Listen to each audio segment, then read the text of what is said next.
Hello, I'm Brad. I'm the chaplain and bereavement coordinator with Arden Hospice, and we want to thank you for joining us today. We are thankful for the opportunity to continue to serve you and your family and the opportunity that you've given us to care for your loved one in such a very critical time as you were walking through all that you've been through in your process of walking alongside your loved one. So we thank you for that. And it's not a privilege that we count lightly for you to trust us in such a critical time in your life. It's an amazing privilege for us.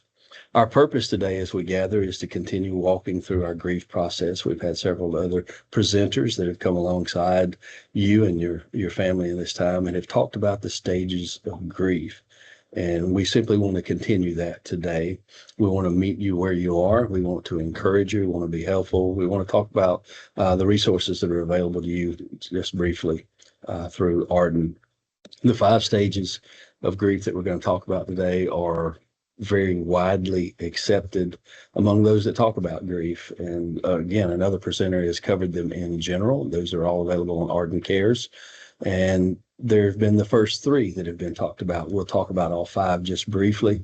And at the end, I may even put in a sixth stage, and we'll talk about how that came about in just a little bit. But before we move into the discussion, I want to begin with an invitation to you. We want to invite you to begin formulating some questions, some thoughts, maybe some things that you found helpful, because we're going to have a time of discussion at the end if you're on here live with us today. You might want to talk about what stage has been most difficult for you. There may be a stage that you feel like you skipped and you really never experienced anything with that. And you can share that with us. What stage do you feel like you're in now, and maybe even why? And you may have something that's been very helpful in getting through a particular stage. Maybe it was something someone else did to you, some words of encouragement. Maybe it's something that you came up as you navigated through it yourself, and you just like to share that. Again, not to be prescriptive, but rather descriptive as to what you've done and what's been helpful and what has encouraged you the most in your grief process. Again, just very quickly, the first five stages, or the five stages of grief that we have talked about, are denial, anger, bargaining, depression, and acceptance. You may not, again, have experienced all five, and there's no particular order to these. They'll most likely overlap, and the lines may be a little bit blurry as to what stage is what for us, and that's okay. But the goal today is understanding these stages. Knowing what to expect is important for us. It's kind of like when you go into a doctor's office for a medical procedure and they kind of tell you what's coming. If you go in for a CT and they're going to run dye in your veins and they're going to tell you you're a radioactive isotope, you're going to feel warm all over. You may have a metallic taste in your mouth. If we didn't know that, it might be a little more traumatic for us. So if we kind of know what's coming in our grief process and know how we might feel, and that others feel that way too, we feel a little more normal, and it'll be helpful to us. So as we look at these today, the two that we want to talk about today are depression and acceptance. All the stages of grief are about survival. How do I get through this? We can't go around it. We can't go over it. We can't avoid it. How do I get through this? And so depression is one of those stages. And as we think on depression, there's some telltale signs that depression has come our way. One of those is fatigue, just absolutely worn out. Our battery is dead, so to speak, and we continually feel drained of energy. Neglect. There's a lot of opportunities of neglect that we'll talk about in just a moment in life. But there's also that executive dysfunction, the inability to make a clear and concise decision. That we just can't reason through some things. And we'll talk about some of those possibilities in a moment. But what we need to know about depression when we enter into our grief process is that it's normal, it's appropriate. And really, depression comes when we've given ourselves permission to fully feel all of the pain. As we think on our grief process, we know that grief is an expression of love. And as we grieve, the magnitude of our grief is going to be dependent upon the relationship that we have There's things, tragedies that we hear about all over the world, and those things may move us.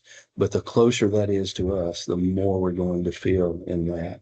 Depression really comes to us when we've gone through maybe trying to bargain through it and we realize that it's not going to work, where our anger and denial have failed to bring about relief as we wanted it to. Depression really kind of sets in. It's the place where we really grab a hold of reality and it kind of crashes in on all sides. It's the time of our deepest grief, again, because it's about our love for the person that we have lost. In many ways, depression is necessary. It gives us that permission we need to just go ahead and feel what's going on. Denial is gone. Life is going to be different moving forward from here. So these are normal attributes that are going to come with depression. I spoke with a man not long ago that I believe it was the 6 month mark for his wife's passing, and talking about neglect. Just in conversation, as we were talking about what he was dealing with, I asked him had he received the mailers that Arden allows us to send out to our families. And he thought for a moment and he said, probably so. He said, I've got a mountain of mail on my table that I've not dealt with. He said, if it's not the power bill or the water bill, he said, I've not dealt with it. He said, there's all kinds of medical bills and all of those things. And he said, I'm just leaving that for later.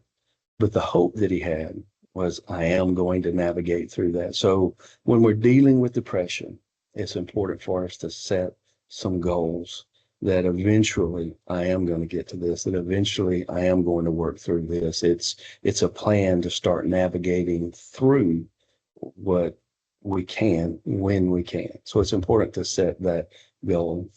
We talked a little bit about the fatigue. It's that slow, steady drain that runs us down, our mind never stopping.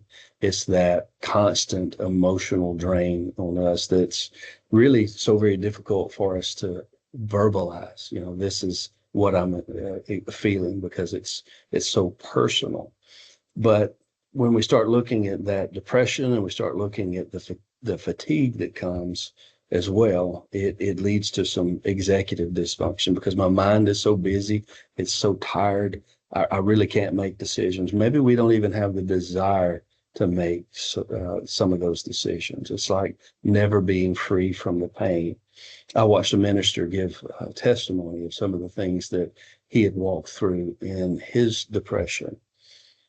He sought professional help and it helped him understand what was happening. And he says, as he began to acknowledge his depression, as he sought help, he said there was just a little ray of sunshine. He compared his depression to a dark cloud that had just come in over him and he just couldn't escape it, couldn't get out from under it.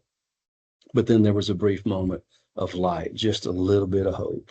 And he said that kind of kept going along, and the ray of hope was a little brighter, a little longer, and became a little more frequent, till he found himself stringing those moments together and moving out of his depression. So when we're experiencing depression, it's okay. It's important for us, though, to set goals and look so how we might be able to move beyond that.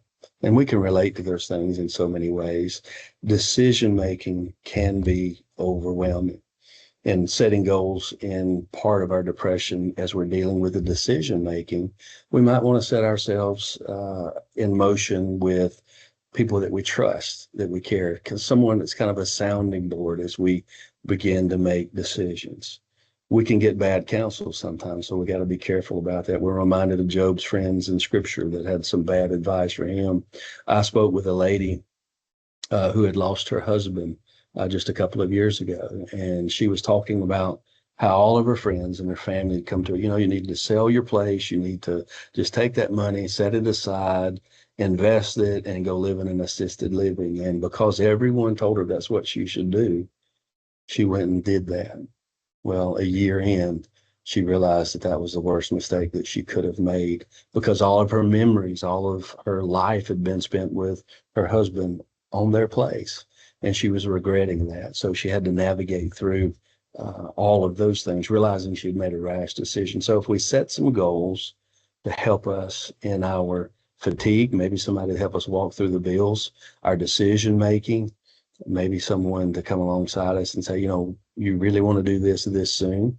Or maybe we don't feel like we can make a decision at all, and we have those that we love and trust that can help us. All of these things can help us work through that fifth stage or fourth stage of grief that is called depression. Again, it's appropriate, but we don't want to get stuck. And so that fifth stage that we want to talk about today is acceptance.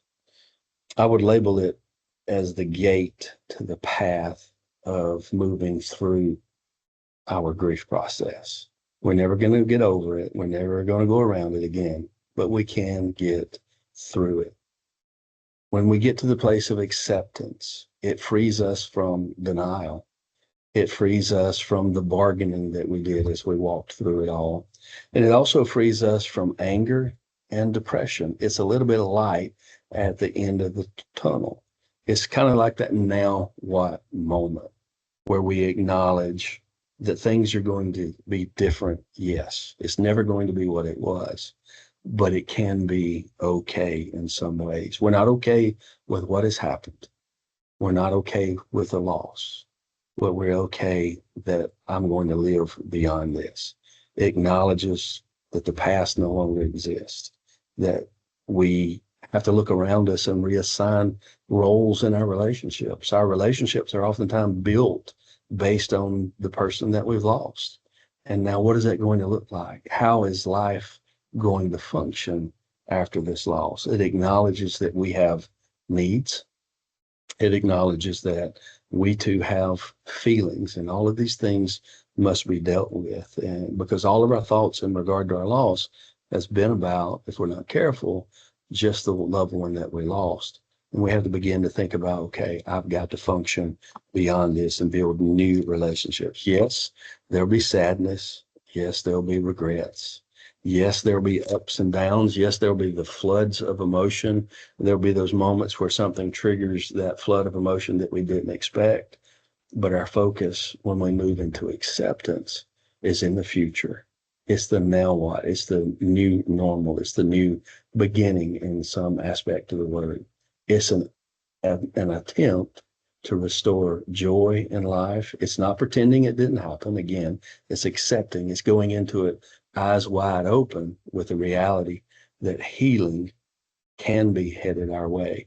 And we put in motion some steps, maybe even some guardrails through the accountability that we talked about that helps us move through our depression into acceptance and then into life beyond what has happened. As I mentioned a moment ago, there's the book, The Five Stages of Grief, and it's widely accepted as the standard. But there was an author that came alongside that, went to Mrs. Ross's family and asked, could he kind of rework some of those things and add the sixth stage? And David Kessler did that. And he talked about that sixth stage being meaning. The meaning aspect of it is that it's like all the other stages. It doesn't take away the pain, but it aids us in coping through the process. We're looking for that hope. We're looking for, okay, I've walked through all of these other things and I'm not fully healed. Well, how do I get there? Meaning is essential for us to move on in life, in the sense that we've moved through our depression, through our bargaining, through our anger, through our acceptance, through the denial, into what's next in life. And again, like all the other stages, it may or may not be something that we can even begin to imagine experiencing. But our loved one has gone, and now we want to be able to live.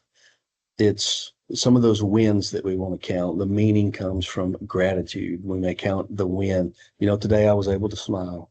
Today I was able to laugh. Today I was able to have some joy that has been vacant ever since I lost my loved one. We want to be able to have that peace. We want to be able to get that full night of rest. We want to be able to enjoy other aspects of life that maybe even have been built around that person that we love so much. So the gratitude side of that is that we're not ruled by sorrow.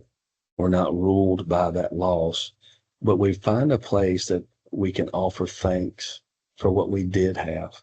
Never ever thankful that they're gone. Don't misunderstand that, but thankful for the difference that knowing our loved one made. It moves us from the sadness and the sorrow to gratitude in the sense that I'm thankful I knew them, thankful that they had an influence on my life, thankful that they taught me how to love, taught me how to live in a way that was something that I couldn't experience without them. Maybe even the gratitude side of it is that we are thankful that we had an opportunity to love them in some real ways as we walk through it. All of these things take time. All of these things that we navigate through can be meaningful, and it'll never make up for the loss. It'll never make it feel like it was worth it, but it can replace the painful memories with good ones, much like the Philippians 4 idea. You know, Paul talks about getting to a place where he can do all things through Christ. But there was something before that. He realized that there was this meaning that came from thinking on things that were true, thinking on things that were good and just and pure and lovely. When we change our focus from the pain, the distress, the difficulty, the separation to what is good and pure and lovely about that relationship, it might help us in our grief process to move through and navigate through it. And I'll leave you with this thought, and this again came from that sixth stage meaning. Most of us, or depending on our belief system, our faith system, believe that there's life after death. And we believe that our loved one can experience a full and wonderful life free from the things that come from being in this world beyond death. And the question David Kessler asked is this: can the living do the same? And when we think that, you know what, we can, that there is a possibility, again, not discrediting the pain, not discrediting the reality of the loss, but rather looking at, okay, life continues. Is there life for me after this loss? And the answer to that is yes. And we want to thank you today for allowing us to have the opportunity to come alongside you. Remember that you can reach out to us through Arden Cares and reach out to your bereavement coordinator that's been in touch with you. Reach out if there's some things that you feel like we can help you with. And we certainly appreciate the opportunity to have been a small part of the story of taking care of your loved one, and pray God's blessings on you this day.